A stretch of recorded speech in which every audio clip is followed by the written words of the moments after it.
Traveling with babies can seem impossible, but according to Allison Umbrick, travel agent, author, and mom of 3 kids, this could be an ideal time to travel. Allison's new book, The Mom's Guide to Traveling with Kids, helps moms plan, book, and take a family trip with ease, and she joins us today to offer tips for traveling with infants. Allison, great to have you on Mass Appeal. Thank you. It's great to have you here. Thank you. Why is this an ideal time to travel with infants? Well, when babies are young, they sleep a lot, and they can be easily entertained. So I always recommend to parents that that's an ideal time to travel and to base the destination on where you want to go, not necessarily the baby.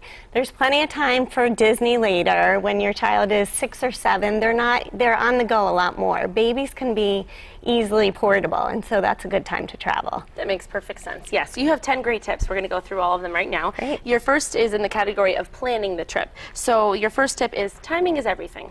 Timing is everything. If you're traveling by car, you have a little bit more flexibility. If you can leave around your baby's nap time, cars usually soothe babies and they fall asleep, so that's a great time to leave. If you're traveling by plane, I usually recommend to parents to travel late morning. Definitely don't take the last flight of the day, because if you're canceled, you're stuck.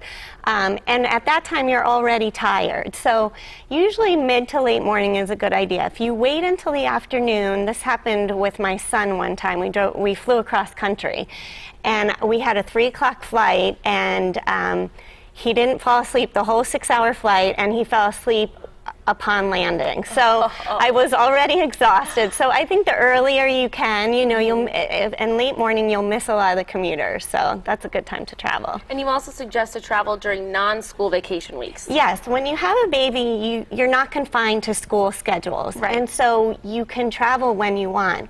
And so hotels and resorts around the world know when school vacations are. They know when the holidays are. They know when people travel the most. And so that's when the prices are the highest. So if you travel during non-school vacation weeks, you can save a bundle, and most likely the places will be less crowded. And also you suggest that parents rent equipment or order baby supplies. Yes.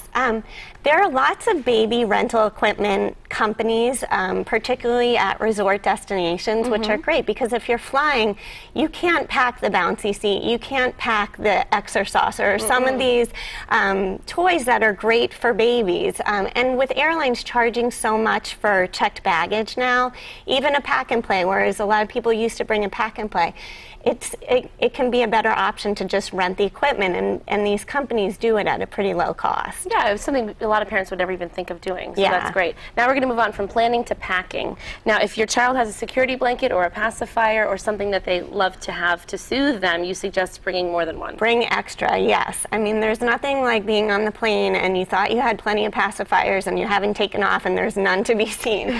Things get lost when you're traveling, and you don't want to deal with a temper tantrum when you can't find that security item that they need. And they're in a different place. Traveling is new for babies, and so you want to make the trip as easy as possible for them. And you also suggest to bring a change of clothes for not only you, but your child in your carry-on. Yes, absolutely. I mean, babies vomit often. They have explosive diapers, they drool, everything. So packing a change of clothes for them is a good idea. And also for you, if something gets on you, if you're nursing as well, you might want to pack an extra shirt. I'd say so. You're almost guaranteed that you're probably going to use that extra change of clothes. Absolutely. So, absolutely, that's a really good one. Also, pack baby-proof items. Yes, this is something when you go to a hotel you may not normally think of. But if your baby is starting to crawl or get into things, you don't want them sticking their fingers in the outlets. Bring outlet covers. When you give them a bath, bring one of those covers where you can put on the spout so they don't hit their head. And you can also talk to the concierge at the hotel. They may have some baby-proofing items too. Yeah, that's a great tip, Allison, because you think about it, if they're crawling and your home is baby-proof, you don't have to think about it at home, so you should definitely think about it when you travel. Now we're going to move to on the trip. Don't check your car seat. You should bring it to the gate.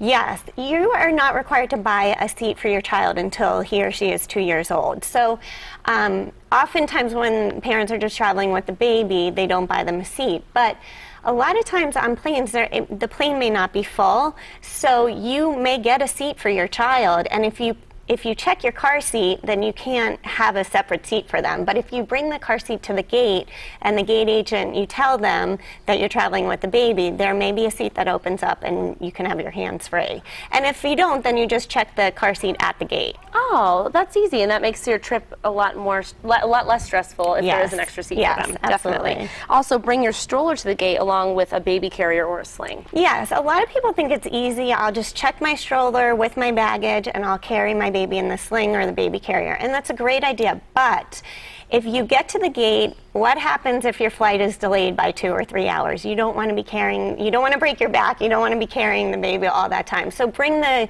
stroller to the gate and then check it once you're at the gate. These are things that happen often. Delays, you know, these are Absolutely. things that definitely will happen. So that's a great point. Also, take turns with your spouse so that you have some alone time. Yes, my husband and I did this all the time, and we still do it. Especially on the plane, you can't entertain a baby yourself for 3, 4, 5, 6 hours without, you know, you need a little extra time to yourself. So what we would do, we take 15-minute increments. I'll hold him for 15 minutes, you read your book, or take a quick snooze or something like that, and that made the plane flight go by a lot easier. But I also recommend it when you're at your destination.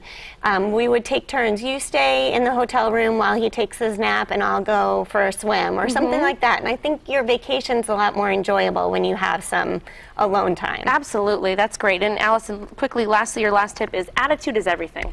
Attitude is everything. I mean, you can get stressed out if your baby is crying for the whole 2-hour flight, and you can worry about what everyone's thinking about you, or you can just focus on your baby and try and just get through it. I mean, babies pick up on your stress level, so if you can remain calm, I know it's hard sometimes, but if you can remain calm, it's all the more better for both of you. And your book has more tips as well. Absolutely. Great. Thanks so much for being here, Allison. Thank you for nice having talking me. to you.